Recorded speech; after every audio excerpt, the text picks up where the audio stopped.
ونشهد أن لا إله إلا الله وحده لا شريك له لا ند له ولا ضد له ولا مثل له ولا مثال له. نشهد أن لا إله إلا الله وحده لا شريك له ونشهد أن سيدنا ونبينا ومولانا محمدا عبده ورسوله صلوات الله وسلامه على سيدنا محمد وعلى آله وصحبه وبارك وسلم تسليما كثيرا كثيرا.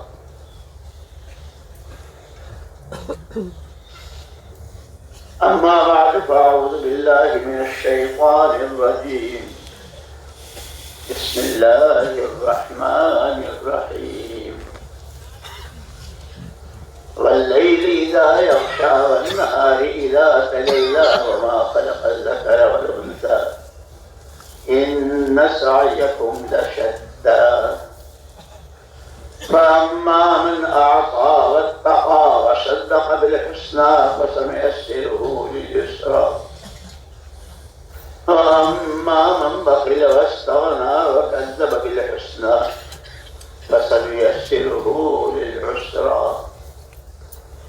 وقال الله سبحانه وتعالى والتين والزيتون وطور سينين وهذا البلد الأمين لقد خلقنا الإنسان في أحسن تقويم ثم رددناه أسفل سافلين إلا الذين آمنوا وعملوا الصالحات فلهم أجر غير ممنون. وقال الله سبحانه وتعالى والعصر إن الإنسان لفي خسر إلا الذين آمنوا وعملوا الصالحات وتواصوا بالحق وتواصوا بالصبر. وقال الله سبحانه وتعالى قل هو الله أحد الله الصمد لم يلد ولم يولد ولم يكن له كفوا أحد. وقال الله سبحانه وتعالى قل يا أيها الناس إني رسول الله إليكم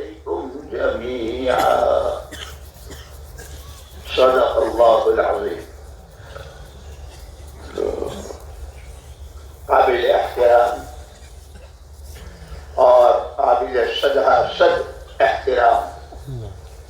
بھائیو، دوستو، ساتھیو، اللہ جل جلالہ عما نوالہ نے اس پوری کائنات کو تنہا بلا شرکت غیرے اپنی قدرت سے بنایا، اور اس میں 4 بڑے بڑے عناصر،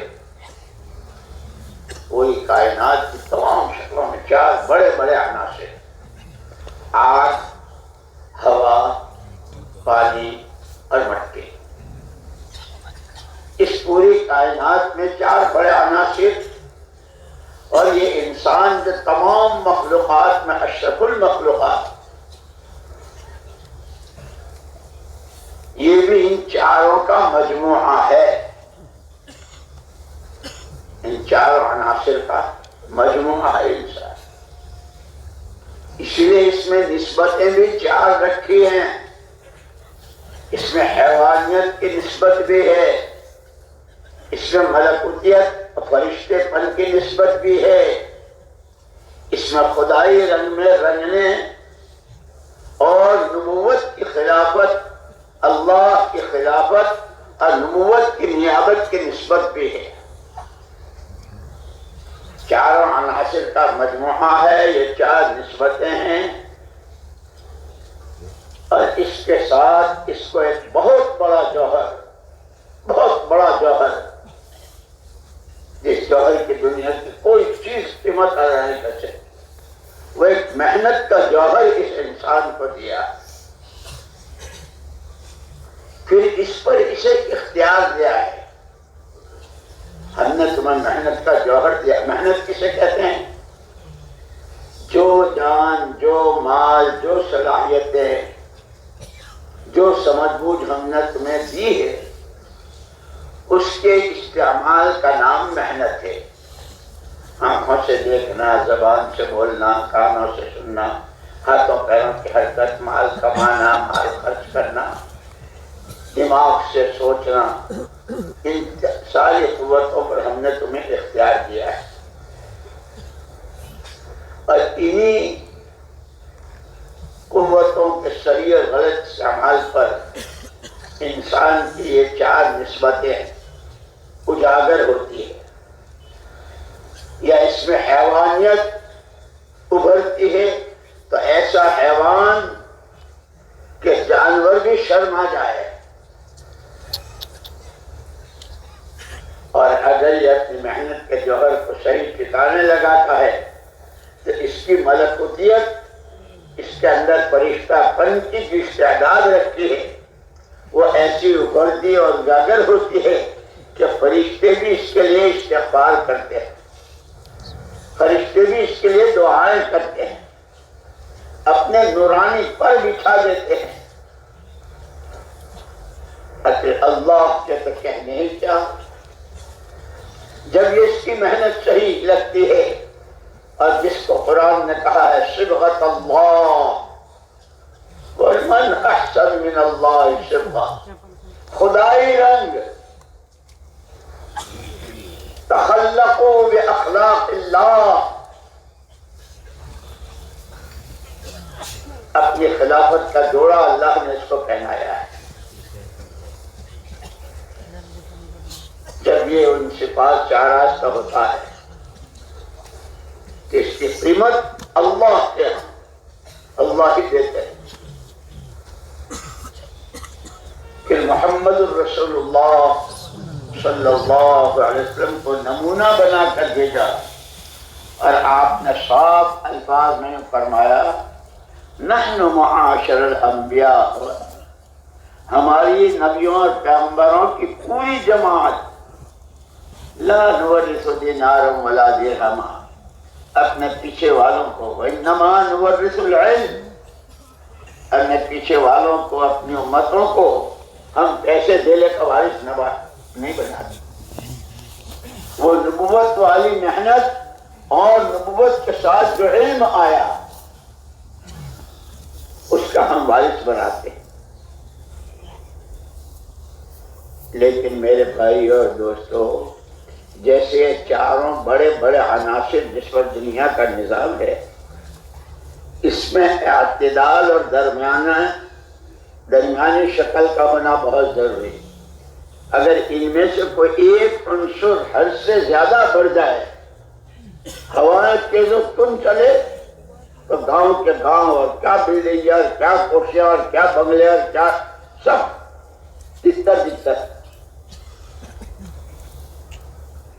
غبار اٹھے اور وہ حد سے زیادہ ہو جائے، پانی دنیا سمندر بن جائے، آگ کہ سورج زمین پر آ جائے، آگ بڑھ جائے، کہ ان چاروں کا ہونا جتنا ضروری اتنا ہی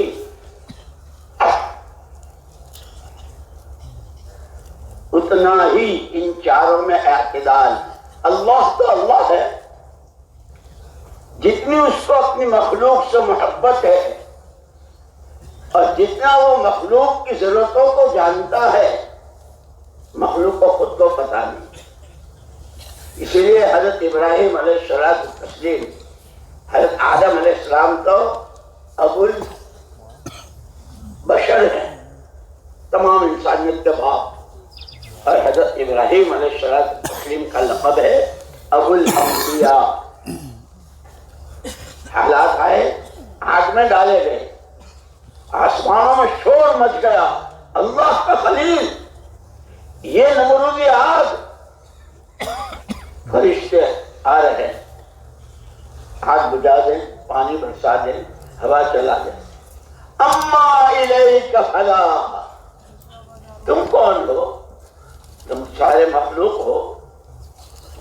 انی وجہت وجہی للذی فطر السماوات والارض حنیفا وما انا من المشرکین، میرا رب میری ضرورت کو مجھ سے زیادہ جانتا ہے، جاؤ اپنا کام کرو۔ یہ تمام انبیاء علیہ السلام کے واقعات، یہ ہماری رہبری ہے، ہمارے لیے علم ہے، ہماری رہبری ہے کہ ان چاروں عناصر میں جس طریقے سے اعتدال ضروری، ایسے انسانی چاروں نسبتوں میں، حیوانیت میں، ملکوتیت میں، خلافت میں، نیابت میں، سب میں اعتدال ضروری۔ اس لیے اس کو محنت کا جوہر دیا ہے۔ اگر یہ اپنی نادانی، اپنی کم عقلی اور نتیجے سے بے خبری میں اگر یہ اپنے محنت کے جوہر کو حیوانیت پر لگاتا ہے کہ جتنے تقاضے جانوروں میں ہیں وہ تمام تقاضے انسان کے اندر رکھے ہوئے ہیں، جب یہ اپنی محنت کے جوہر کو ان حیوانی تقاضوں کے پورا کرنے پر لگاتا ہے، سر سے پیر تک کے اعضاء تو اس کے انسان ہی کے ہوتے ہیں، کپڑے انسانوں کے پہنتا ہے، آبادیوں میں، گاؤں میں، دیہاتوں میں، شہروں میں انسانوں ہی کے درمیان رہتا ہے، گھریلو زندگی میں، کاروبار میں، معاشرے یا سماج اور سوسائٹی میں، اندھیرے میں، اجالے میں، سر سے پیر تک کے وہی سارے اعضاء جو انسان کے ہوتے ہیں، لیکن اس کی اپنی محنت کا جوہر حیوانی تقاضوں کے پورا کرنے پر لگتا ہے، تو پھر حیوان بھی ایک قسم کے نہیں ہوتے، جانور ایک قسم کے نہیں ہوتے، جانوروں کے ایک قسم وہ ہے کہ جس کو صرف اپنا پیٹ بھرنے سے مطلب، بکری ہے، بھینس ہے، گائے ہے، بیل ہے،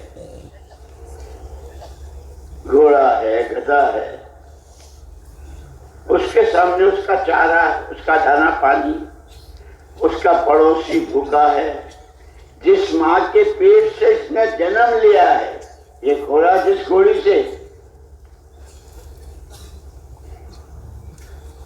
پیدا ہوا، اس کے پیٹ سے، یہ گائے کا بچہ، یہ بچڑا جس ماں نے وہ بھوکی ہے، وہ بیمار ہے، اسے پریشانی، اس کو اس سے کوئی واسطہ نہیں، میرا پیٹ بھر جائے۔ کیونکہ جب انسان اپنی محنت کے جوہر کو اپنے حیوانی تقاضوں کے پورا کرنے پر لگاتا ہے تو انسانی آبادیوں میں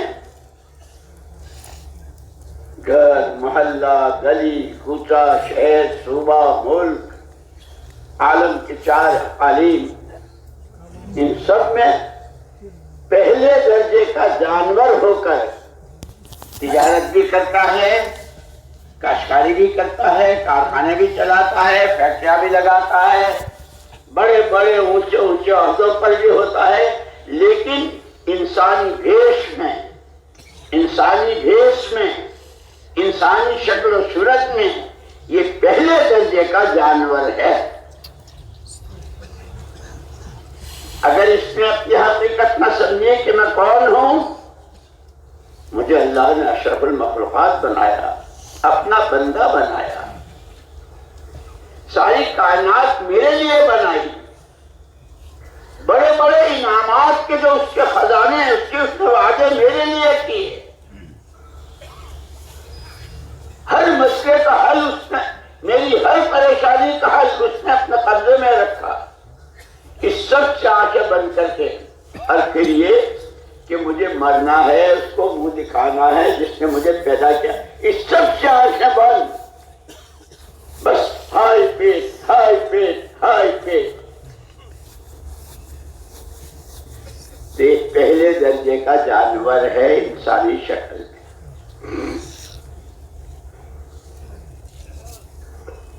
لیکن یہ اپنی محنت کو برابر تسلسل کے ساتھ، جیسے بچہ اسکول میں پڑھتا ہے اور مسلسل مطالعے کے وقت میں مطالعہ کرتا ہے، کلاس میں حاضری دیتا ہے، استاد کی بات سنتا ہے، یاد کرتا ہے، ایگزام دیتا ہے، تو پہلے کلاس سے دوسرے کلاس میں، طالب علم پہلے درجے سے دوسرے درجے میں، اور اس طرح پھر آگے بڑھتے بڑھتے بہت اونچی اونچی ڈگریاں لیتا ہے۔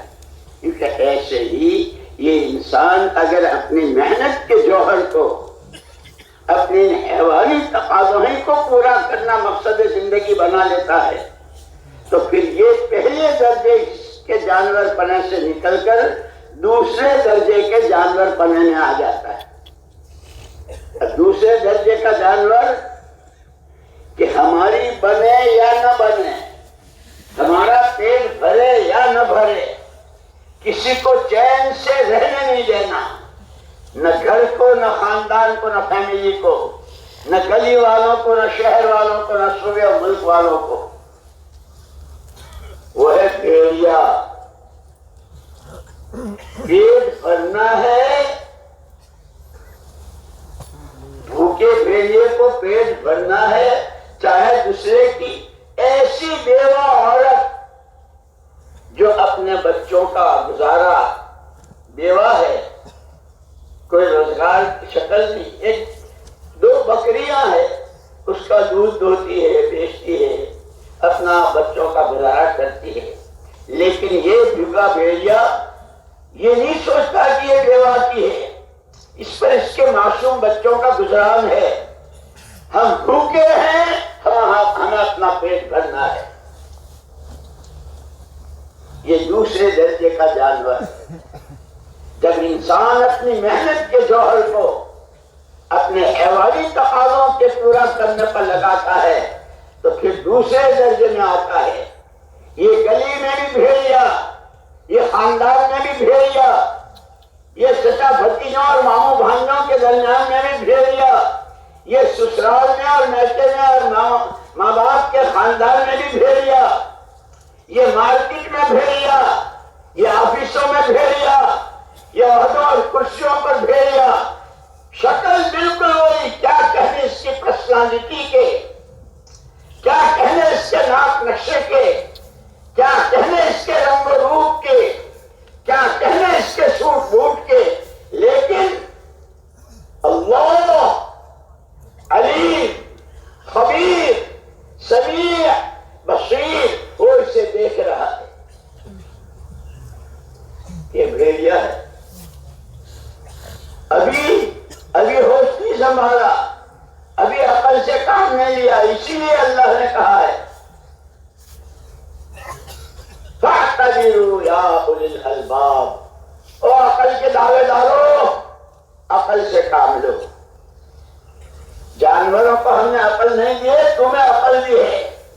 تمہارا نفع، تمہارا نقصان، تمہاری آدمیت، تمہاری انسانیت، تمہاری شرافت، تمہاری کرامت، تمہاری اپنی دنیا جنت نشان آخرت کے مجھے کس پر، جس کو ہم نے قرآن میں سارا بیان کر دیا عقل سے قابل. لیکن جب یہ اس کے عقل پہ پردے پڑ جاتے ہیں، اچھے برے کی تمیز ختم ہو جاتی ہے، ہائی پیٹ ہائی پیٹ، اور اس پیٹ کے بھرنے کے لیے پھر ہر ایک کا پیٹ بھی الگ الگ ہوتا ہے. تاجر کا الگ، کارخانے دار کا الگ، عہدیدار کا الگ. ہر ایک کا پیٹ خالی 2 لقموں سے نہیں بھرتا. ایسے بھیڑیے کا ایک بکری پھل کھانے سے نہیں بھرتا. وہ تو بھیڑیا ہی ہے، ماں کے پیٹ سے بھیڑیا پیدا ہوا ہے. گلی میں، کوچے میں، جنگل میں، کھیتوں میں، آبادیوں میں بھیڑیا ہی بن کے چلتا ہے. یہ دوسرے درجے کا جانور ہے کہ انسان جب اپنی حیوانی تقاضوں کو زندگی کا مقصد بنا کر اللہ کی طرف سے دیے محنت کے جوہر کو صرف اور صرف حیوانی تقاضوں پر لگاتا ہے، تو یہ بکری پنے اور گائے پنے اور بیل پنے سے نکل کر اب یہ اسی ناک نقشے کے ساتھ، اسی پرسنالٹی کے ساتھ، اسی شکل و صورت کے ساتھ اب یہ جہاں جس شعبے میں بھی ہے یہ بھیڑیا ہے. جس طرح بھیڑیے سے لوگ ڈرتے ہیں کہ اس سے آفس میں بھی لوگ ڈرتے ہیں، مارکیٹ میں بھی لوگ ڈرتے ہیں، محلے میں بھی بھائی ان سے تو اللہ دور رکھے، لیکن ابھی بس نہیں کرتا.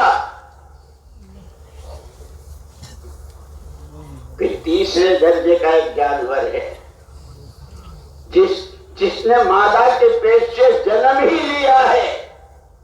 ہمارا پیٹ بھرے نہ بھرے، ہماری بنے نہ بنے، ہم مرے جیے، ہمیں اس کی کوئی پرواہ نہیں، لیکن کوئی ہمارے راستے سے صحیح سالم گزرنے نہ پائے.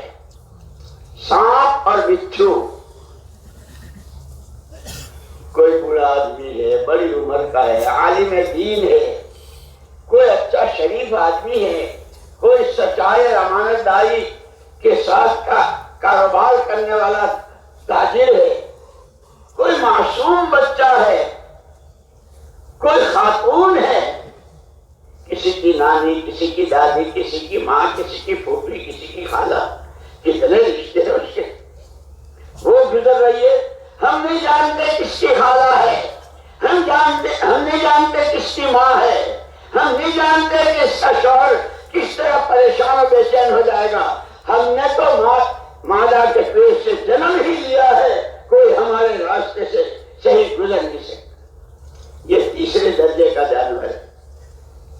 رہتے ہیں انسانوں کی آبادیوں میں، گاؤں میں، شہروں میں اور مختلف شعبوں میں، تجارت میں، کاشتکاری میں، ملازمتوں میں، عہدوں میں، کرسیوں پر اور مختلف جگہوں میں جو شعبے ہیں زندگی کے، کھانے کمانے میں.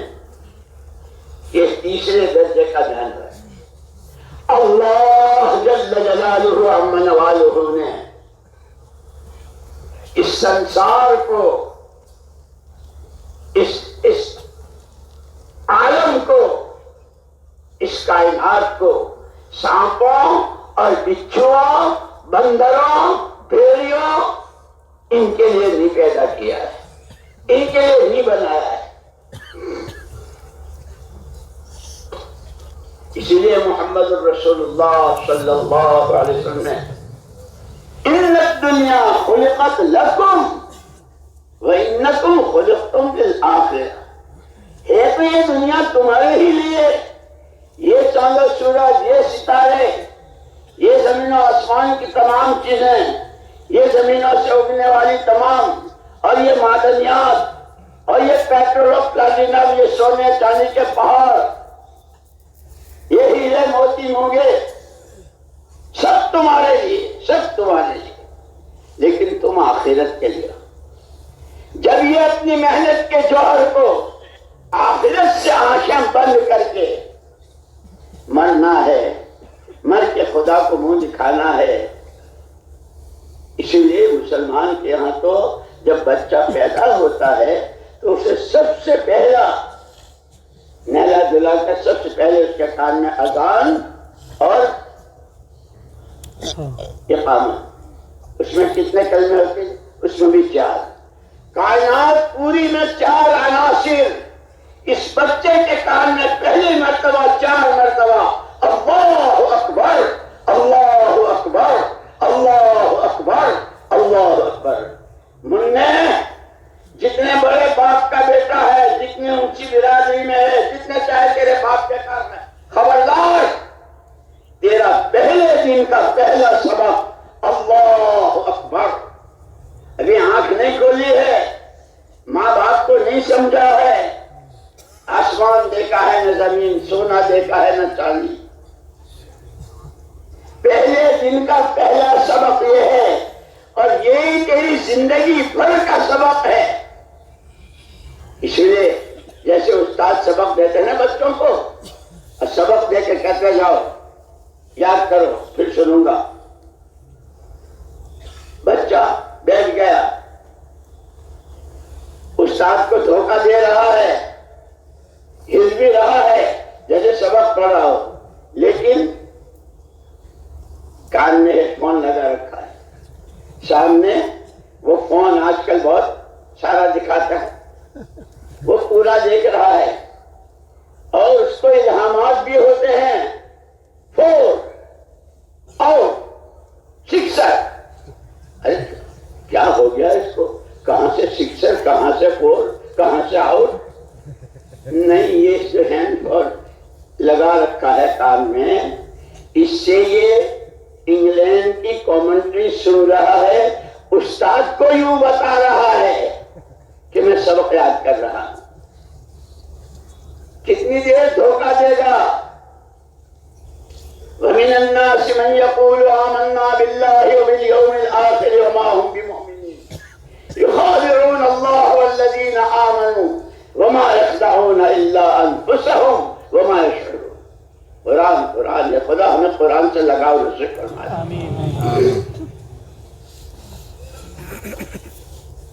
ظاہر بالکل کہ سبق بلایا، سبق سناؤ، سبق تو اس نے یاد کیا ہی نہیں ہے، اس نے تو وہ کامنٹری سنی ہے، اس نے تو وہ سماچار سنے ہیں، وہ خبریں سنی ہے، اس کے تو دل و دماغ پر وہی چھایا ہوا ہے۔ استاد ناراض ہو گیا، کھڑے ہو جاؤ، انگوٹھے پکڑو، مرغا بنو، اور زیادہ ہو، پھر چھڑی سے کنچی سے خبر لیتے۔ یہ کیا ہوا کہ اس نے استاد کو دھوکہ دیا؟ دنیا کی سرزمین پر 4 سمتوں پر بسنے والے کہلاتے آدم کے بیٹے، کہلاتی ہیں حوا کی بیٹیاں، اگر یہ اپنے اللہ کو بھول کر، آخرت سے آنکھیں بند کر کر، اپنی ہوا و حویث، اپنی حیوانی تقاضوں پر یہ کتنے دن دھوکہ دیں گے؟ کس کو دھوکہ دیں گے؟ اسی لیے قرآن نے کہا کہ سب نعرے بہت لگاتے ہیں، شور بہت مچاتے ہیں، لیکن یخادعون اللہ والذین آمنوا، اللہ کو بھی، ایمان والوں کو بھی، امت کو بھی، امت کے عوام کو، امت کے خواص کو، وما یخدعون، لیکن یہ تو اپنے ہی ہاتھوں اپنے پیروں پر کلہاڑی مار رہے ہیں، ان کا دھوکہ کھلے گا۔ جیسے موت کے وقت کی، موت کے بعد کی زندگی جو بتائی ہے، اس کے حالات جو بتلائے، سکرات میں آسانی اور سکرات میں سختی، روح کا آسانی سے قبض ہونا، روح میں حضرت علی رضی اللہ عنہ کہ نافرمان کی، خدا کو بھول کر جینے والے کی، کہ اس کی روح کہ ایک وقت میں ایک آدمی پر 300 تلواروں کے وار کیے جائیں، اس سے جو تکلیف ہوتی ہے، اور فرمایا کہ یہ بھی مثال ہے، گزرتی اس پر ہے جس پر یہ سکرات ہے، وہ محسوس کرتا ہے۔ اسی لیے دنیا تاجر گاہکوں کو، گاہک تاجر کو، مالدار غریبوں کو، غریب عورتیں شوہروں کو، شوہر عورتوں کو، چھوٹے بڑوں کو، بڑے چھوٹوں کو، عوام خواص کو دھوکہ دیتے ہیں. دیتے رہو. اور یہ اللہ کی طرف سے دین ہے لیزدادوا اثما. اس لیے کہ یہاں کا تو ایک ہی ضابطہ ہے، عمل صالح اور گناہ، اللہ کی فرما برداری اور نافرمانی، اور دونوں کے انعامات بھی، دونوں کے وعدے بھی، اور دونوں پر سزائیں بھی، دونوں طرح کی وعدے اور وعید جو ہماری یہ فضائل کی کتابیں ہیں. اس لیے روز سنتے ہیں اللہ تعالیٰ ہمارے حضرت مولانا کے عمر میں بہت برکت دے، بہت برکت دے، اور ہمیں استفادے کی توفیق دے. فضائل کا کتنا استحضار، کیسے استحضار، اور اس فضائل میں کیا کیا ہے کہ گھر والوں پر فرض کر رہے ہیں تو بھی صدقہ اس کے دھیان کے ساتھ کہ میں صرف ان کی ضرورت کے لیے خرچ نہیں کر رہا ہوں، مجھے تو اس پر صدقے کا ثواب مل رہا ہے. میں صرف نماز پڑھنے نہیں جا رہا ہوں، میں تو اللہ کا مہمان بن کے جا رہا ہوں. کیسی باتیں، کیسی صاف صاف بیان.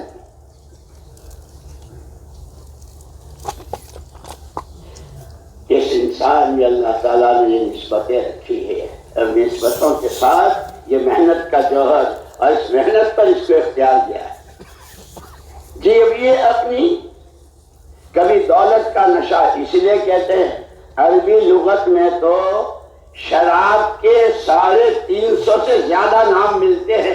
عربوں کی گھٹی میں شراب پڑی ہوئی تھی، یہاں تک کہ لڑکی کا لین دین جس کے گھر زیادہ پرانی شراب ہو اس کے یہاں تو لڑکی دے سکتے ہیں، اس کے یہاں تو ابھی نئی ہے، تھوڑی وقت کی ہے، ہماری لڑکی اس کے یہاں نہیں، اس کی لڑکی ہمارے یہاں.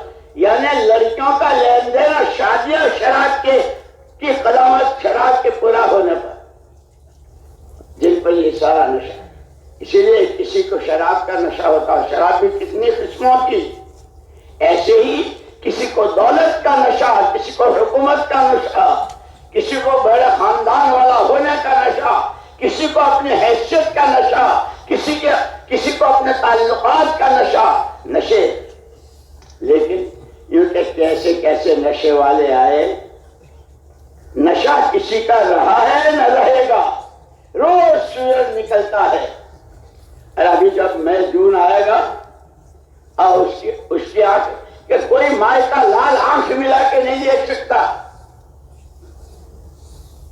ڈاکٹر منع کریں گے کہ نہیں زیادہ نہیں دیکھا کرتے، آنکھوں پر اثر پڑتا ہے، لیکن وہ بھی روزانہ ڈوبتا ہے. موت حق ہے، حق ہے، حق ہے. اس موت پر سارے دھوکے کھل جاتے ہیں. اسی لیے مومن جس نے اپنی زندگی پر لگام لگائی خدا کے حکموں کی، کیا کھانا، کیا پہننا، کیا پینا، کیا کمانا، کیا خرچ کرنا، کیا اندھیرا، کیا اجالا، کیا خوشی، کیا غم، میرے اللہ کا حکم، میرے اللہ کا حکم، میرے آقا کی سنت، میرے آقا کا طریقہ. جس نے اس پر لگا کہ وہ تو دنیا رو رہی ہے، اور یہ جیسے حضرت بلال رضی اللہ تعالیٰ عنہ، گھر والے رو رہے ہیں، وہاں پھر آقا میاں جا رہے ہائی جدائی، ہائی جدائی. وہ کیا کہہ رہے؟ بختن بختن، واہ واہ واہ واہ واہ واہ، غدن نلقى الأحبة محمدا وحزبه. تم جدائی پر رو رہی ہو، ہمیں تو آنکھ بند ہوئی نہیں کہ سرکار کی زیارت ہوئی نہیں، اللہ سے ملے نہیں، اپنے ساتھیوں سے، وہ ابو بکر عمر و عثمان و علی رضی اللہ عنہم، وہ زید بن ثابت، وہ ثابت بن قیس، اور وہ معاذ بن جبل، کہ یہ مہاجرین، یہ انصار، غدن نلقى الأحبة محمدا وحزبه. رومت. اس لیے خالی زندگی کے دن پورے کرنے کا نام زندگی نہیں ہے. اشرف المخلوقات، بندہ، خدا کا خلیفہ، نبی کا نائب وارث، فرشتے بن کے جوہر اس کے اندر چھپے ہوئے ہیں. کیا زمینوں میں اور معدنیات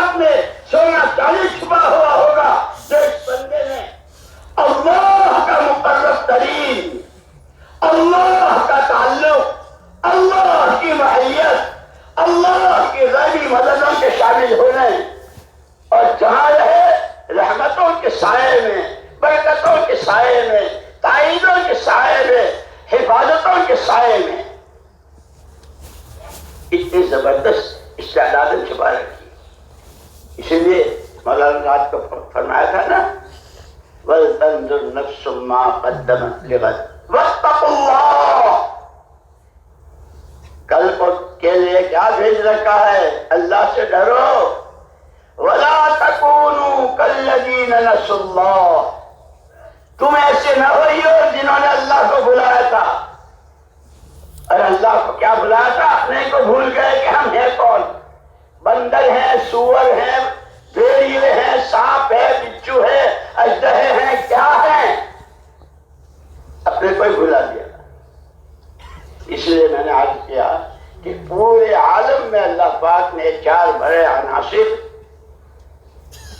اور یہی چاروں عناصر اس انسان میں، اس لیے کہ کائنات پوری انسان کے لیے، اور جیسے ان چاروں عناصر میں اعتدال ضروری، ایسے انسان کی ان چاروں نسبتوں میں یہ حیوانی تقاضے پورے کرے گا، یہ شادی کرے گا، یہ بیوی سے ملے گا، یہ بچوں سے پیار کرے گا، یہ کھانا کھائے گا، یہ کاروبار کرے گا، یہ زمیندارہ اور باغات جو اس کے ساتھ ہے اس سے کرے گا۔ لیکن اس کی ایک حد بتلائی کہ جیسے ان 4 عناصر میں اعتدال ضروری، اس انسان کی چاروں نسبتوں میں بھی اعتدال ضروری ہے۔ واہ اللہ ارحم الراحمین، اکرم الاکرمین، اجود الاجودین۔ کیا کسی ماں باپ کو اپنی اولاد سے محبت ہوگی جو میرے اللہ کو پوری مخلوق سے، الخلق عیال اللہ، مخلوق اللہ کا کنبہ ہے، ہر کنبے والے کو کنبے کے حضور سے محبت، یہ شرطی ہو، غربی عربی ہو عجمی، غریب ہو امیر، یہ تقسیم تو اس کی ہے، لیکن محبت اس کو سب سے، اور محبت کی یہ بھیڑیا نہ بنے، یہ سانپ اور بچھو نہ بنے، یا اژدہا بن کر زندگی نہ گزارے، بندہ بن کر۔ اسی لیے حضور اکرم صلی اللہ علیہ وسلم نے ایک موقع پر فرمایا، لا تحاسدوا ولا تباغضوا ولا تدابروا وكونوا عباد اللہ اخوانا۔ ایک دوسرے سے حسد مت کرو، کینہ لیے مت پھرتے رہو، کیا گھر میں اور کیا خاندان میں اور کیا برادری میں اور کیا گاؤں میں، شہر میں، ایک دوسرے سے حسد مت کرو، کسی سے بغض نہ رکھو۔ اسی لیے حضرت بلال رضی اللہ تعالیٰ عنہ سے ایک مرتبہ حضور اکرم صلی اللہ علیہ وسلم نے پوچھا، ارے بلال، تیرے پاس ایسے کون سے اعمال ہیں کہ جنت میں بھی آگے آگے چلنے کی چاپ سن رہا ہوں؟ میرے آقا مجھ پر کہاں اعمال ہوتی، 2 باتیں ہوتی ہیں، جب صبح آنکھ کھلتی ہے ہر ایک کی طرف سے میرا دل صاف، جیسے حضرت مولانا نے رات بیان کیا تھا، ابرہم قلوبا، تمام صحابہ کی اجتماعی صفت، وہ جس نے ایک مرتبہ کلمہ پڑھا، نماز تک کی نوبت نہیں آئی، اس سے پہلے انتقال ہو گیا، وہاں سے لے کے وہ ابوبکر صدیق، وہاں تک ہر ایک کی ایک مشترکہ صفت، ابرہم قلوبا، دلوں کے پاک۔ لا تحاسدوا ولا تباغضوا ولا تدابروا، حسد مت کرو، بغض مت پھرتے رہو، دلوں میں کینہ کے، دل تو اللہ نے، لا يسعني سماء ولا ارض ولكن يسعني قلب عبد مؤمن۔ یہ زمین و آسمان مجھے اپنے میں نہیں سمو سکتے، اللہ اکبر، اللہ اکبر۔ کوئی اس کی بڑائی کی کوئی حد سمجھ سکتا ہے؟ بے انتہا، یہ ہے زمین آسمان سب چھوٹے، ہاں جس میں میری ذات و صفات پر ایمان، جو مجھ کو اللہ مانتا ہے، جو مجھ کو معبود برحق مانتا ہے، جو مجھ کو فعال لما یرید مانتا ہے، جو مجھ کو سب کچھ کرتا دھرتا مانتا ہے،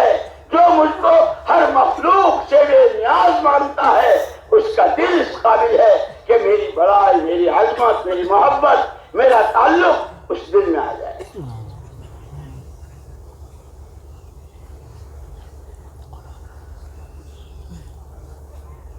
یہ چار نسبتوں میں اعتدال واہر اللہ میں واہ. یہ انسان اپنی نسبتوں میں کہیں حد سے نہیں نکل جائے. بیوی بچے نہیں، میں تو فرشتہ ہوں، کھاتا ہوں نہ پیتا ہوں، بس یہ تو فرشتہ نہیں بنے گا تو انسان ہے. اور پھر اور اللہ کی بات اتنی اتنی اتنی کہ پھر خود ہی خدائی کا دعویٰ، میں ہوں منصور کے پردے میں خدا بول رہا ہے. کس منصور نے ڈنگے ماری تھی؟ فرعون نے انا ربکم الاعلی کہا تھا. خبردار، بندے ہو، بندے ہو، بندے بن کر خدا کی بڑائی کے ساتھ، خدائی عظمت کے ساتھ، اس کی محبت کے ساتھ، اس کی فرما برداری کے ساتھ، اس کی مناکیوہی سے بچنے کے ساتھ اس زمین پر آسمان کے نیچے. کبھی مسلمہ کذاب کی طرح نبوت ہی کا کوئی دعویٰ کر لے. آیا تھا ایک مرتبہ بالکل اخیر وقت میں حضور پاک صلی اللہ علیہ وسلم کے پاس مسلمہ کذاب جس کا فتنہ حضور اکرم صلی اللہ علیہ وسلم تشریف فرما کے آپ کے پاس ایک لکڑی سی پڑی تھی. میں آپ کے بعد میں نبی کہلایا جاؤں اور یہ نبوت مجھے مل جائے، آپ صرف اتنا وعدہ کر لیں تو میں آپ کا کلمہ پڑھ لیتا ہوں. یا رب صلی وسلم دائما ابدا، یا رب صلی وسلم دائما ابدا، یا رب المصطفیٰ بلغ مقاصدنا واغفر لنا فیما مضی یا واسع الجود والکرم.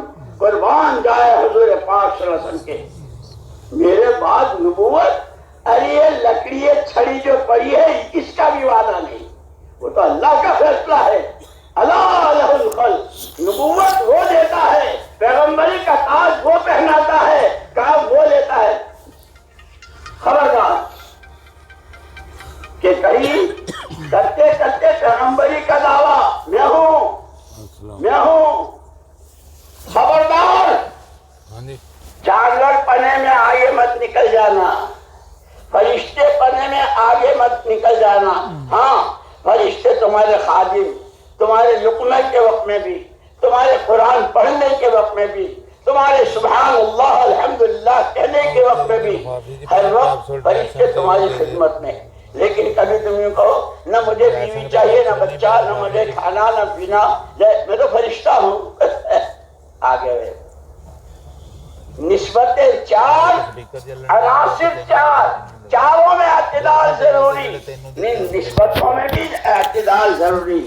اللہ اللہ اللہ، ان چاروں میں اعتدال باقی رکھنے کے لیے جیسے کل حضرت نے فرمایا تھا، اللہ جل جلالہ عما والہ نے اس انسان پر جو کرم فرمایا ہے، جان مال صلاحیتیں اور یہ ساری کائنات جس کے لیے پیدا کی ہے، اسی دن سے، جس دن سے اس دنیا میں انسان آنا شروع ہوا، اسی دن سے اس کی تربیت کے سامان، اس کی تربیت کے لیے اللہ نے نبیوں اور پیغمبروں کو بھیجنا شروع کیا. اسی لیے جیسے نسبتیں چار بڑی، پیغمبر چار بڑے، فرشتے چار بڑے، عبادتیں چار بڑی. پہلا ایمان، اس کے بعد رسول. ان سب میں اعتدال کے لیے بڑے بڑے چار پیغمبر، ان کی تعلیمات، ان کے ساتھ جو کچھ ان کی امتوں نے کیا اور ان کے ساتھ جو اللہ کی مددیں ہوئی، وہ واقعات بیان کر کے فَاعْتَبِرُوا يَا أُولِي الْأَبْصَارِ، او ابراہیمی تاریخ کو، ابراہیمی سیرت کو پڑھنے والوں، او حضرت نوح علیہ السلام کے واقعے کو بیان کرنے والوں، او حضرت موسیٰ علیہ السلام اور فرعون کے قصے کو بولنے اور سننے اور سمجھنے والوں، او محمد رسول اللہ صلی اللہ علیہ وسلم کی شہر ابی طالب اور مکے کی دیواروں پر وہ دستاویز اور آپ کا بائیکاٹ اور آپ کے ساتھ مکے والوں کا اور پھر مدینے میں آپ کا استقبال اور آپ کے دین کا دنیا بھر میں پھیلنا. اور پڑھنے والوں ذرا اس کو سوچو، سنو، سمجھو. اسی لیے ہمارے حضرت مولانا بار بار فرماتے ہیں خالی باتیں کر لینے کا نام تبلیغ نہیں ہے، سمجھنا ہے، سیکھنا ہے، کرنا ہے، اور پھر اپنی ذات سے کرتے ہوئے اپنے آپ کو حیوانیت سے نکالنے، ملکوتیت سے آراستہ کرنے، خدائی خلافت کا جوڑا پہنتے ہوئے نبی والے غم کے ساتھ، نبی والے فکر کے ساتھ، نبی والی آہوں کے ساتھ، نبی والے آنسوؤں کے ساتھ، نبی والے سجدوں کے ساتھ نبی کے کام کو کرنا ہے.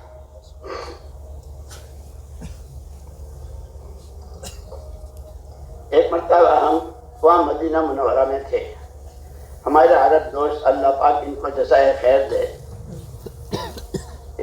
ساتھی تھے، انہوں نے کہا کہ چلو ہم تمہیں وہاں لے جاتے ہیں. کہاں؟ کہ ایک صحابی حضور اکرم صلی اللہ علیہ وسلم کی زیارت کے لیے رات اندھیرے میں آدھی رات کو کہ حضور کی زیارت،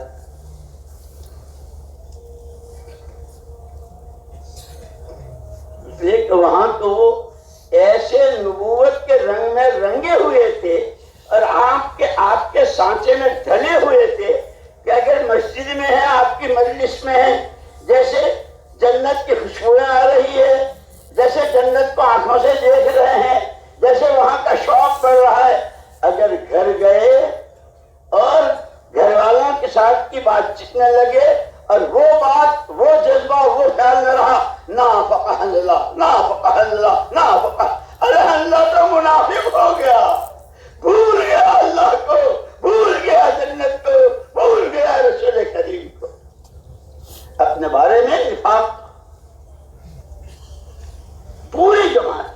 تو انہوں نے کہا کہ ایک صحابی حضور کی زیارت کے لیے اندھیرے میں دولت کا دے پر مسجد نبی میں آئے تو حجر شریف میں آپ نہیں تھے. ان کو خیال ہوا کہ شاید برابر میں جنت البقیع ہے قبرستان ہے، وہاں تشریف لے گئے ہوں. حجرے میں تھے، نہ مسجد میں تھے، نہ جنت البقیع میں. یا اللہ، اللہ کے رسول کہاں؟ اب ہم اللہ کے رسول کو تلاش نہیں کریں گے کہ اللہ کے رسول کی سنتیں، کپڑا پہنتے، کپڑے اتارتے، سوتے، جاگتے، کھاتے، بولتے، سنتے، دیکھتے، چلتے پھرتے، سنتوں کو تلاش کرو. جو محمد صلی اللہ علیہ وسلم کی ذات بابرکت میں نور تھا، وہی نور آپ کی اداؤں میں ہے. ڈھونڈ رہے ہیں. اس زمانے میں مدینہ منورہ کی حدود اربعہ جو تھی بہت مختصر، سارے مدینے کی ساری گلیاں سب چھان ماری، کہیں سرکار نہیں. طرح طرح کے خیالات، نہ جانے کس قسمت کے پھوٹے ہوئے نے کیا گستاخی کی ہے، کیا ہوا، بہت فکر میں ڈوبے ہوئے. کہ اب حضور کی ذات کو تلاش نہیں، ہم کہاں کریں گے، وہ تو اللہ کا. اب تو شادی ہے، دلہا دلہن، سوٹ بوٹ، ہنی مون. ارے حضور کی سنتوں کو تلاش کرو. مولانا محمد الیاس صاحب نور اللہ مرقدہ ایک مرتبہ دلی کی ایک شادی میں ساتھیوں سے تعلق تھا، آتے جاتے تھے. عجیب بات فرمائی اس موقع پر. فرمایا آج جس گھر میں شادی ہوتی ہے، اس گھر کے لوگ میلہ اٹھانے والی بھنگن تک کو راضی کرتے ہیں اور خوش کرتے ہیں. ہمارے بیٹے کی، ہمارے نواسے کی، ہمارے پوتے کی، یہ سوٹ تیرے لیے، یہ پیسے، یہ کھانا، یہ بھنگن تک کو خوش کرتے ہیں. لیکن اس شادی کے دن وہ جو ہر پیر اور جمعرات کو کارگزاری جاتی ہے سرکار کے دربار میں، جو شادی کے دن جب محمد حضور کو تڑپاتی ہے، یہ ہے میرا نام لیوا، یہ ہے میرے امتی، ان کو ہے دعوے. اسی لیے کیونکہ اب تو سنتیں تلاش کرنی ہے، اتباع سنت. وہ صحابی ڈھونڈتے ڈھونڈتے غار کے پاس پہنچے. غار تھی اور اندھیرا. دیکھا تو حضور اکرم صلی اللہ علیہ وسلم سجدے میں تھے. ان کی جان میں جان آ گئی کہ الحمدللہ جتنے خیالات کے سب ایسے ہی تھے، اللہ کے رسول موجود ہیں. خوشی کی لہر دوڑ گئی.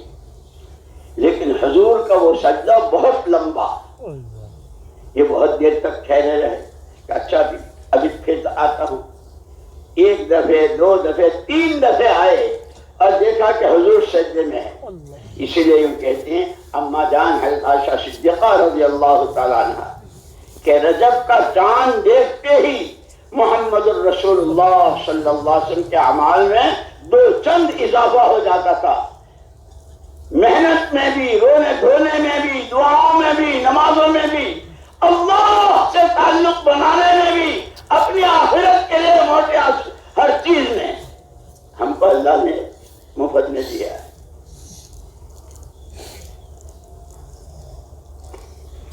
چوتھی مرتبہ جب آئے تو دیکھا کہ حضور اکرم صلی اللہ علیہ وسلم فارغ ہو کر باہر تشریف لا رہے. بس دیکھنا تھا کہ یا رسول اللہ، یا رسول اللہ کہہ کے چمٹ گئے. خیالات میں گھیر لیا تھا یہ ہوا اللہ کے رسول. اچھا صحابہ کی خاص بات آتی. ہماری مشکل یہ ہے کہ ہم تو خود ہی دعوے دار ہے کہ میں سب جانتا ہوں، میں سب جانتا ہوں. اور حضرت سعدی رحمت اللہ علیہ کہتے ہیں آکس کے ندانت و بدانت کو مدارن ابد در در جہل مرکب ہم ایمانت. جانتا ہے نہیں اور ڈینگے بہت، میں سب جانتا ہوں، میں سب جانتا ہوں. یہ آدمی کبھی علم کی شاہراہ نہیں دیکھ سکتا. یہ کبھی علماء کی صحبت، علماء کے دروس اور علماء سے پوچھنا اس میں میں جانتا ہوں، میں جانتا ہوں. صحابہ کے خاص بات، جو چیز پہلے نہیں دیکھی پھر اب دیکھی فوراً. شمائل ترمذی میں پورا حدیث کی کتاب ہے. حضور اکرم صلی اللہ علیہ وسلم کی زلفیں کیسی تھی، آپ کی بھویں کیسی تھی، اور آپ کے دو شانوں کے بیچ میں کتنا فاصلہ تھا. ناک مبارک سے سینے تک کیسی بالوں کی دھاری جاتی تھی. آپ کی آنکھوں میں لال ڈورے کیسے تھے. جب آپ کسی مسئلے میں غصے ہوتے تو آپ کے چہرے، آپ کی پیشانی کی کون سی رگ ابھر آتی تھی. جب آپ خوش ہوتے تو آپ کے ثنایا اور آپ بعض مرتبہ تو کہکہا اور چارہ دانت کھل جاتے. صحابہ اسی کو ایک مرتبہ دیکھا کہ اس میں حضور اکرم صلی اللہ علیہ وسلم کے چلنے کی عام عادت پورا پیر زمین پر جما کر چلنے کی. دیکھا کہ اس دن پنجے کے بل، انگلیوں کے بل آپ تشریف لے جا رہے، پیر کی انگلیوں کی. وہ جیسے حدیث جبریل ہے کہ پہلی سیڑھی پر آمین، دوسری پر، تیسری پر فضائل رمضان میں. اب آ رہے ہیں نا رمضان. تو ان صحابی نے پوچھا کہ اللہ کے رسول آج تو چال بدلی ہوئی تھی، کوئی بات؟ اچھا تمہیں نہیں معلوم، تمہیں نہیں معلوم تمہارے بھائی سعد بن معاذ کا انتقال ہوا اور اس نے وہ فیصلہ کیا جو عرش والا فیصلہ کرتا. مسئلہ تھا دو کے بیچ میں، ایک طرف حضور پاک صلی اللہ علیہ وسلم اور آپ کے صحابہ، اور ایک طرف ان کا اپنا خاندان، اپنی برادری. ان کو فیصل بنایا گیا تھا. قوم سے پوچھا ارے بھائی تم لوگوں کو میرا فیصلہ منظور ہے؟ قوم تو بہت خوش کہ اپنا آدمی ہے، اپنے فیور میں کرے گا. حضور پاک صلی اللہ علیہ وسلم بھی تشریف فرماتے. غایت ادب، اسی لیے کہا دین کلہ ادب. کل مولانا نے سنایا تھا حضرت عبداللہ بن عباس اور حضرت عبداللہ بن مسعود اور حضرت عبداللہ بن رواحہ رضی اللہ عنہ کا ادب کہ صرف اجلس سنا اور جس نے جہاں سنا وہیں بیٹھ گئے. ہم تو ادب سے بھی کھو رہے ہیں، اخلاق سے بھی اللہ ہمیں معاف فرما دے. بس یہ اس کا کرم ہے کہ اس نے لگایا ہے اور اس سے بھیک مانگتے ہیں کہ آخری سانس تک لگائے رکھے، چلائے رکھے.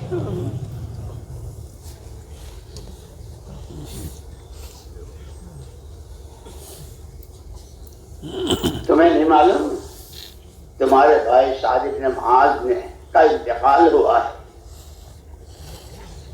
اور اس کو سب جگہ دیکھ لیا.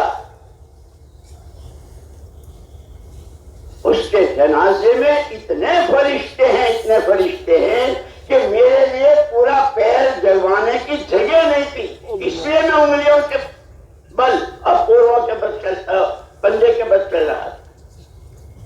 ایسی کی عادت تھی کہ کہا ایک طرف قوم تھی ایک طرف سرکار اور صحابہ امت مسلمہ. فیصلہ جو کیا وہ پوری قوم کے خلاف جوانوں کو قتل کر دیا جائے, عورتوں کو باندیا بنائی جائے, بچوں کی حفاظت کی جائے. حضور اکرم صلی اللہ علیہ وسلم فرمایا آج سعد نے وہ فیصلہ کیا ہے جو عرش والا کرتا ہے.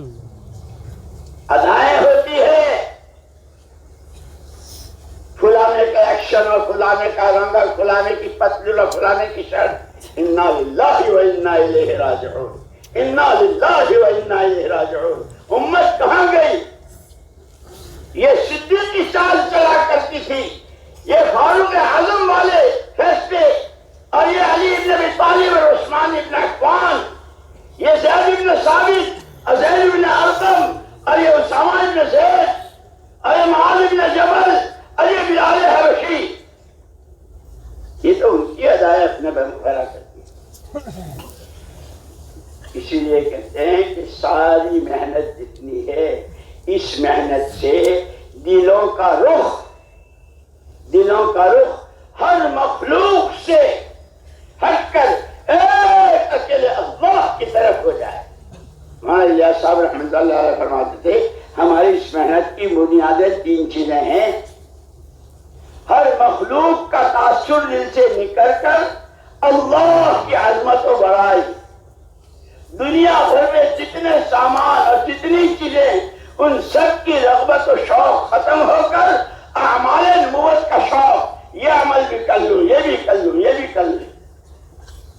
اور اس دنیا کی چکا چوند, اس کی چمک دمک, اس سے نظریں ہٹ کر وہ ایمان و اعمال پر, وہ نبوت کا دامن تھامنے پر, وہ سنتوں کو زندگی میں جگہ دینے پر, وہ فرائض و احکامات پیدا کرنے پر جو بڑے بڑے وعدے ہیں اس پر نظریں ایسی جم جائے کہ کہیں دائیں بائیں دیکھنے کو نہ ہو. اس لیے میرے دوستو خالی وقت لگا لینا, مجمع جمع ہو جانا اور تقریر ہو جانا اور بولنے والا بھی اتنی زور سے بولے اور سننے والے, یہ مقصود نہیں ہے. اللہ ہمارے دلوں کے رخ کو صحیح فرما دے, مخلوق سے خالق کی طرف, چیزوں سے اعمال نبوت کی طرف اور دنیا کی رنگریلیوں سے آخرت کے انعامات کی طرف. اللہ کے لیے مشکل صحابہ کو کس نے دیا, کیا کون تھے, کیسے تھے؟ 600 سال کی جہالت, خدا کرے ہم اس محنت کی طاقت کو سمجھیں. 600 سال کی جہالت میں ڈوبے ہوئے, دادے پردادے گزر گئے, بیت اللہ میں کیا کرتے تھے, لیکن قولوا لا الہ الا اللہ تفلحوا, پہلے دن کی پہلی آواز اس ایمان کی دعوت پر وہ ملکوتیت ابھری, وہ حیوانیت دبی, وہ خدائی رنگ میں رنگے اور نبوت کے سانچے میں ایسے ڈھلے کہ قیامت تک کے آنے والے انسانوں کے لیے نمونہ بن گئے. وہ محنت یہ ہے. اس لیے میں نے کہا تھا نا کہ اللہ نے 4 نسبتیں بھی رکھی ہے اور اس کے ساتھ محنت کا جوہر دیا ہے اور اس محنت کے پر اختیار دیا ہے. نیری حیوانیت اور حیوانی تقاضوں پر تو وہ پھر اژدہا بھیڑیا بنے گا. یاد کرو فضائل صدقات کے اس واقعے کو. یہ فضائل کی کتابیں یوں نہیں ہے, فضائل اعمال, فضائل صدقات کہ مسجدوں میں بھی, اجتماعی تعلیم میں بھی, گھروں میں بھی اور تنہائی میں اس کا مطالعہ. اور مجھے یاد آیا حضرت مفتی زین العابدین صاحب نور اللہ مرقدہ جس زمانے میں ہندوستان میں تھے اور امرتسر کی ایک مسجد کے امام بھی تھے, بڑے حضرت کے زمانے میں آیا کرتے تھے. انہوں نے خود سنایا ہم تو بعد میں بہت بات کی، ہم تو پیداوار.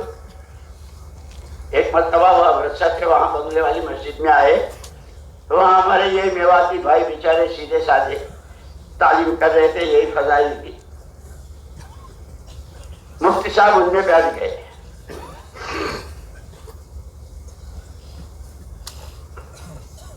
حضرت مولانا محمد یوسف صاحب رحمۃ اللہ علیہ، مولانا انعام الحسن صاحب رحمۃ اللہ علیہ، مولانا احتشام الحسن صاحب، قاری رضا حسن صاحب، یہ جو حضرت کے خواص تھے اور علماء، یہ ایک طرف مسجد میں تعلیم کر رہے تھے. وہ مشکات شریف کے 8 باب جو مولانا الیاس صاحب رحمۃ اللہ علیہ نے، مجھے یاد ہے حضرت جی نے ہم کو وہ جگہ بتائی، میں حضرت کے ساتھ ساتھ تھا مسجد میں. یہ ہے وہ کونا جہاں ہم جو حضرت نے تعلیم کے لیے بٹھایا تھا. پھر تھوڑی دیر کے بعد تشریف لائے تو ہم تو سارے مولوی صاحبان تھے. حضور نے فرمایا کیا کر رہے ہیں؟ جی تعلیم کی غرض، اس کی غایت، اس کا حصول. اور اب بڑے حضرت کو جلال آیا، تعلیم کی غرض ہے تعلیم کرو، سیدھے سیدھے وہ 8 باب. خیر ابواب منتخبہ کے نام سے جو چھپی ہے نا، ہاں. تو ایک ساتھی آیا مفتی صاحب کو اس حلقے سے کہ آپ کا حلقہ تو ہے وہاں علماء ہیں. حضرت مفتی صاحب رحمۃ اللہ علیہ وہاں تشریف لے گئے. انہوں نے خود سنایا، بہت بہت شفقت تھی، بہت شفقت تھی. بڑے چھوٹوں کو کیسے چلاتے ہیں، اللہ اکبر. اسی رائے گنج میں ایک مرتبہ جیسے امور لیتے ہیں نا، جماعت بنتی ہے، پوری جماعت کے ملکوں کے امور لیں، تو اس وقت میں ایک جماعت بنائی تھی. اس میں حضرت مفتی صاحب، مولانا احسان الحق صاحب یہاں سے، اور وہاں سے بھائی عثمان بھاگل اور مجھے، اور یہاں کے بھائی نعیم، اور اس طرح کی جماعت تھی. میں ہو گیا بیمار، بستر پر تھا. مفتی صاحب نے مولانا احسان صاحب کے کمرے میں اوروں کو بھی بلا کے وہ جو امور تھے ان کو سوچا، اور سارا لے کر میرے پاس بستر کے پاس آئے. او مفتی صاحب، جنید بھائی نہیں، حضرت جی نے جماعت بنائی ہے، تم بیمار ہو اس لیے ہم نے جو سوچا ہے یہ آئے ہیں، اور یہ سوچا ہے پھر حضرت جی کے پاس جانا ہے. وہ سارا سنایا. اس کے بعد چلے. میں بستر پر تھا، میرا دست چل رہے تھے بہت. حضرت جی رحمۃ اللہ علیہ حجرے میں، مفتی صاحب باہر کھڑے ہیں، اور حضرت جی بار بار فرما رہے ہیں تشریف لائیے تشریف لائیے. اور مفتی صاحب انتظار میں نہیں، ہماری 4 کی جماعت ہے، جب تک چاروں اکٹھے نہیں جائیں گے ہم نہیں جائیں. ارے مفتی صاحب آپ تو اکیلے چلے. نہیں، جماعت جماعت ہوتی ہے. یہ بڑوں نے چھوٹوں کو چلنے کا راستہ بتایا، اور بڑوں نے اس طرح میں سب کچھ جانتا ہوں، میں کر لوں گا، میں کر رہا ہوں. یہ تو ہوا بھی نہیں لگی. تو خیر یہ تو بیچ میں آ گئی. مفتی صاحب رحمۃ اللہ علیہ تعلیم کے حلقے میں بیٹھ کر جب آئے تو مفتی صاحب نے فرمایا، بھائی آج کی تعلیم نے مجھ کو یہ سکھایا کہ یہ جو الاعتصام بالکتاب والسنہ اور کتاب الایمان اور کتاب العلم اور یہ سارے مغازی اور جتنے اور فتن اور یہ سارا جو احباب میں ہے، کہ مجھے یہ سکھایا کہ یہ سارا تھرمامیٹر ہے. جون سی حدیث تم نے سنی اور پڑھی، تھرمامیٹر لگا کے دیکھ لو یہ حدیث زندگی میں کتنی ہے. اللہ کی عظمت، اللہ کی ذات و صفات پر ایمان، اس کا کوئی شریک نہیں، وہ بے نیاز. یہ ایمان کی پڑھی، یہ ایمان کی طرح ہے. اسی لیے حضور اکرم صلی اللہ علیہ وسلم نے تو مبارکباد دی ہے، طوبیٰ لمن شغلہ عیبہ، طوبیٰ لمن شغلہ عیبہ عن عیوب الناس. البر لا یبلی والاسم لا یفنی لا ینسیٰ کل ما شئت کما تدین و تدان او کما قال علیہ السلام. بہت قابل مبارکباد ہے وہ اللہ کا بندہ اور وہ اللہ کی بندی جو ہر وقت اپنی کبھی کے دیکھنے میں اتنا مشغول ہو کیوں ایک دوسرے کی، جیسے کل حضرت نے فرمایا تھا نا، ہر ایک کے ساتھ کی بدگمانی سے بچنا کہ وہ لے جا کر کے پھر غیبت تک پہنچاتی ہے، اپنی بڑائی اندر میں آ جاتی ہے، اور وہ خود پسند ہے، کیا کیا ہوتا ہے۔ اللہ ان کی عمر میں بہت برکت نصیب فرمائے۔ کیسی قیمتی باتیں قرآن حدیث۔ ایک تھرمامیٹر دیا ہے، جیسے مولانا الیاس صاحب رحمت اللہ نے ایک تھرمامیٹر دیا۔ ہماری اس محنت کی بنیادیں 3 ہیں۔ سب سے پہلے اخلاص، دوسرے باہمی محبت اجتماعیت، تاجر ہو، کاشتکار ہو، وکیل صاحب ہو، ڈاکٹر صاحب ہو، چنی ہو، چنا ہو، ای ہو، وہاں ہو، جو اس محنت میں کہ سب آپس میں سب کے دل جلے ہوئے۔ اور تیسری چیز باہمی مشورہ۔ اسی ملفوظ میں یوں فرمایا، اگر کام کرنے والوں میں یہ تینوں چیزیں نہیں ہیں، اخلاص کے بجائے اغراض، دل پھٹے ہوئے ہیں، مشورے کے لیے تیار نہیں، جو میں کہوں بس وہی، یہ تینوں نہیں ہے، یہ تینوں میں سے ایک نہیں ہے، فرمایا بڑا خطرہ ہے، بڑا خطرہ ہے، بڑا خطرہ ہے، کام کے لیے بھی اور کام کرنے والوں کے لیے۔ یہ تھرمامیٹر دیا مجھے بھی اور آپ کو بھی، اور دنیا بھر میں جتنے کہتے ہیں تبلیغ والے، دعوت والے، یہ تھرمامیٹر ہے۔ جیسے ڈاکٹر صاحب کی بھی رشتہ داری نہیں ہوتی تھرمامیٹر سے، ان کو بخار ہو تو بتا دیتا ہے، ارے میں تو اسپیشلسٹ ہوں اور ہارٹ اسپیشلسٹ ہوں، اور تم جو کہو یہ تھرمامیٹر بتا رہا ہے۔ میں تو اتنا پرانا ہوں، اتنے ملکوں کے سفر کیے ہیں، اور میری مسجد میں تو ایسے ہیں، اور لوگ میرے تو اتنی جگہ ہاتھ چومتے ہیں، اور کیا کیا، تم جو بھی ہو یہ تھرمامیٹر لگا دو۔ جس طرح کام کے لیے تھرمامیٹر دیا، اسی طرح یہ 6 نمبر ہر ایک تقریر کرتا ہے۔ ایمان کی کوئی حد ہے؟ حضور والی نماز کی کوئی حد ہے؟ علم کے سمندر کا کوئی کنارہ ہے؟ اللہ کی ذات، اللہ کو یاد کرنا اور اللہ کو یاد رکھنا، اخلاق، ہر ایک کو اپنے سے بہتر سمجھنا، اپنے کو، اور پھر اس سب کے بعد اللہ راضی ہو جائے، وہ اخلاص ہم جتنا چاہے ڈھنڈورا پیٹے اپنے اخلاص کا، وہ تو وہ فیصلہ کرے گا کون مخلص کون۔ کل سنایا تھا نا کہ حضور نے فرمایا جہنمی ہے، لوگ تو بڑے بڑے ان کے کارنامے بیان کر رہے تھے، آپ نے فرمایا جہنمی کیوں؟ کہ سارا کیا اپنی قوم کے لیے۔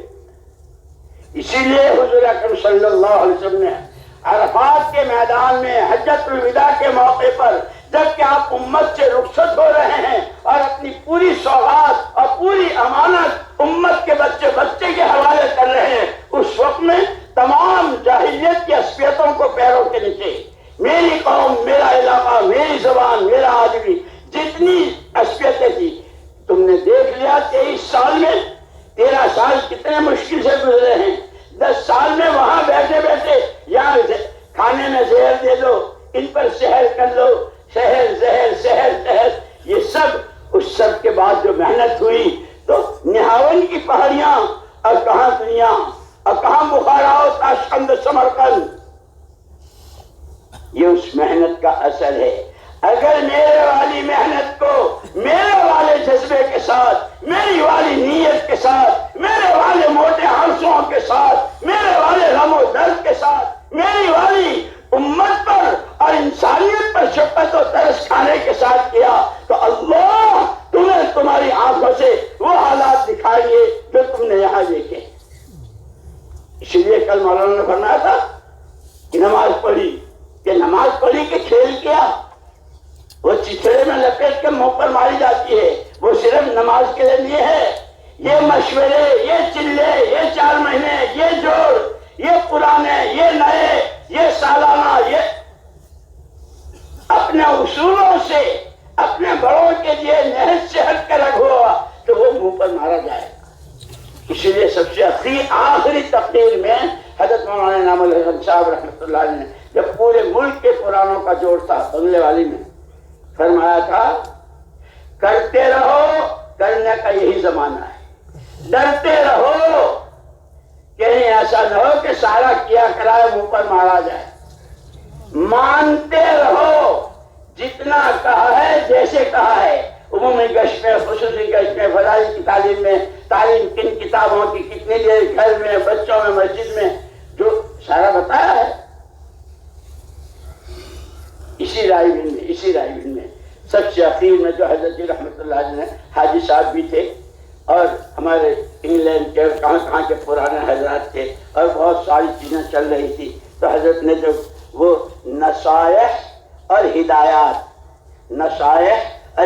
کے نام سے ایک بکلیٹ چھوٹی سی کتاب چھپی ہے، پہلے دن سے لے کر آدمی اس راستے میں قدم رکھے وہاں سے لے کر اخیر تک مستورات کا کام بھی، عمومی کام بھی، 5 کام بھی، مسجد کی جماعت، وہ سارا ایسے سادے اور آسان سے الفاظ میں. اسی لیے ایک دفعہ فرمایا تھا، ہم بیٹھے ہوئے تھے وہاں حجرے میں، مولوی صاحب ہمارا کام تو بہت آسان ہے، ہمارا کام تو بہت آسان ہے. کیوں حضرت کیوں آسان؟ فرمایا اس محنت پر جس کو جو کچھ لینا ہے وہ تو آخرت میں اللہ سے لینا ہے، جھگڑا کس بات کا؟ ہاں جب کام کرنے والوں میں نفسانیت آ جاتی ہے، میری چلے، میں جو کہوں وہی، یہ کہ پھر وہاں سے جھگڑے شروع ہوتے ہیں. خدا ہمیں اپنے بڑوں کی تعلیمات پر عمل کی توفیق دے.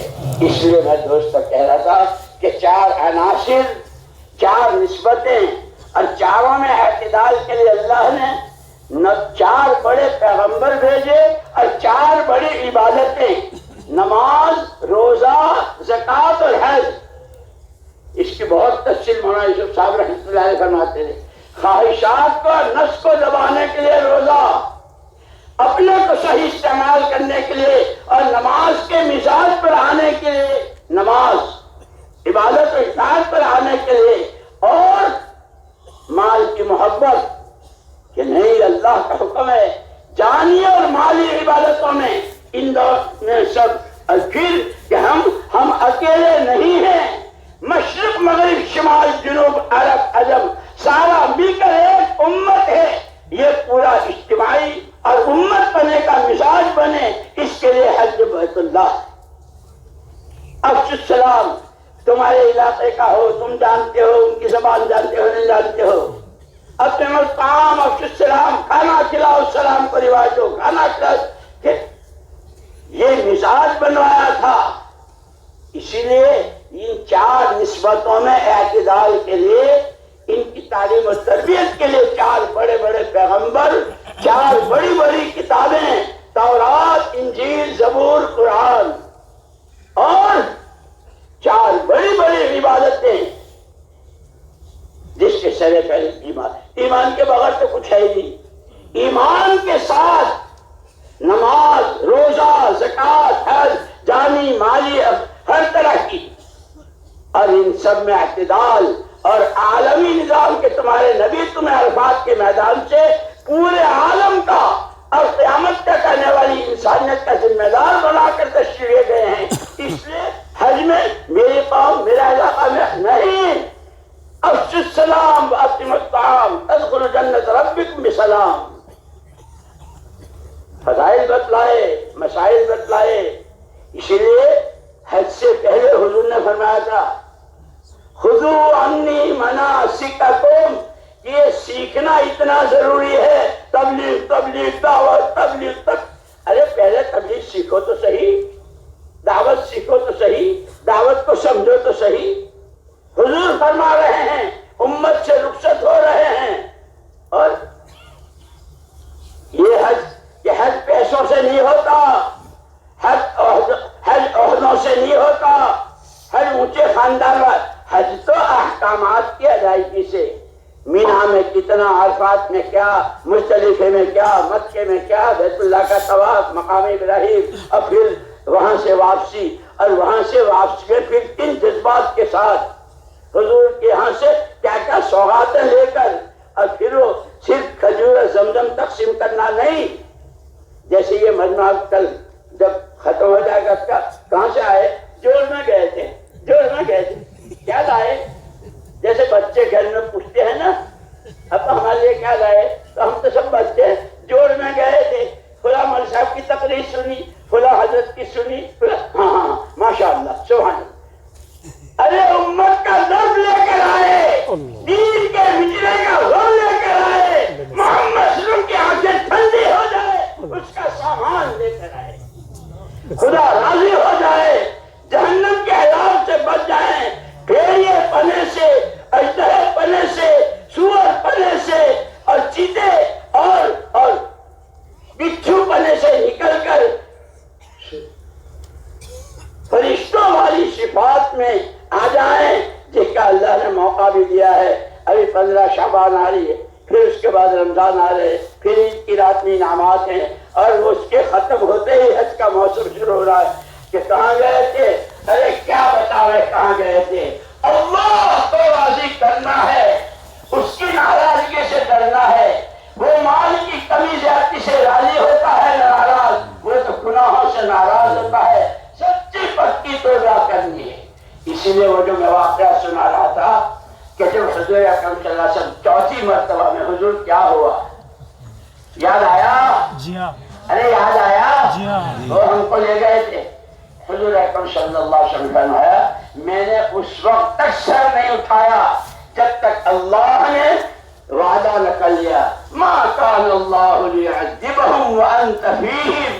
پیارے نبی آپ کے ہوتے ہوئے امت کو ہم عمر عذاب نہیں دیں گے، آپ تو تھوڑے دنوں کے بعد پھر پردہ فرما لیں گے۔ پھر وما کان اللہ معذبہم وہم یستغفرون۔ اگر آپ کے بعد یہ سچی توبہ کرتے رہے، وہ فیشنیبل توبہ نہیں، 2 ملین لوگ گالوں پر، ایک ناک پر، ایک سر پر، التوبۃ الندامہ۔ ہوں کون؟ کرنا کیا تھا، کیا کیا، جان کہاں لگنی تھی، مال کہاں لگنا تھا، کیا سوچنا تھا، کن فکروں میں ڈوبنا تھا۔ اے اللہ، اس کا مہینہ بھی آ رہا ہے جس میں رمضان میں تو ہر عمل نفلیں فرضوں کے برابر، ساری دنیا کے مفتیوں کو جمع کر کے پوچھ لو کہ 2 رکعت نفلیں فرضوں کے برابر ہو سکتی۔ اگر تو 2 رکعت کو پوچھتا ہے، ساری دنیا 2 رکعت پڑھے، غیر رمضان میں نفلیں ہی رہیں گی، یہ تو تیرے خدا کا کرم ہے اور تیرے آقا کا سفید ہے کہ تیری نفلیں فرضوں کے برابر ہو۔ خدا نعمتوں کی قدر کرنے کی توفیق دے۔ 4 عناصر، 4 نسبتیں، اور ان میں اعتدال کرنے کے لیے 4 بڑی عبادتیں، اور اس کا اصل سب سے پہلا جو مدرسہ ہے، ان اول بیت وضع للناس للذی ببکۃ مبارکا وہدی للعالمین، سب سے پہلا اس کا مدرسہ ان میں اعتدال پیدا کرنے کے لیے وہ بیت اللہ ہے۔ اس کے بھی 4 کونے، حجر اسود، یمانی، عراقی اور شمالی شامی، یہ 4۔ اس کے بھی 4 کونے، بڑی کتابیں 4، بڑے پیغمبر 4، اور اب میں اگر یوں کہوں کہ میں مانگتا ہوں مہینے 4، میں نہیں مانگوں گا تم سے 4 مہینے، مجھے تو نقد چاہیے۔ اور بقول حضرت مولانا یوسف صاحب رحمۃ اللہ علیہ کے، جب انہوں نے مدینہ منورہ میں مدینے والوں سے بات کی تھی تو فرمایا تھا اس مدینے میں رہنے والے 3 قسم کے تھے، پوری جان پورا مال، آدھی جان آدھا مال، کم سے کم 1/3 سالانہ۔ یہ پرانوں کا مجمع ہے، پورے ملک کا ہے، سنجیدہ، سمجھدار اور فکر مند ہے، اور کیسی مبارکبادیاں ہیں ان کے لیے۔ میرے دوستو، اس وقت صرف وہ کھڑے ہوں جو یوں کہیں کہ بہت کھا لیا، بہت پی لیا، بہت سو لیے اور بہت کچھ اپنے ارمان پورے کر لیے۔ اب تو جینا ہے دعوت کے لیے، مرنا ہے دعوت کی راہ میں، کمانا ہے دعوت کے لیے، خرچ کرنا ہے دعوت کے لیے۔ اللہ راضی ہو جائے، محمد صلی اللہ علیہ وسلم کی آنکھیں ٹھنڈی ہو جائے اور آخرت بن جائے، اس کے لیے ہمت کر کے پوری زندگی والے کھڑے ہو جاؤ۔ انشاءاللہ انشاءاللہ ماشاء اللہ۔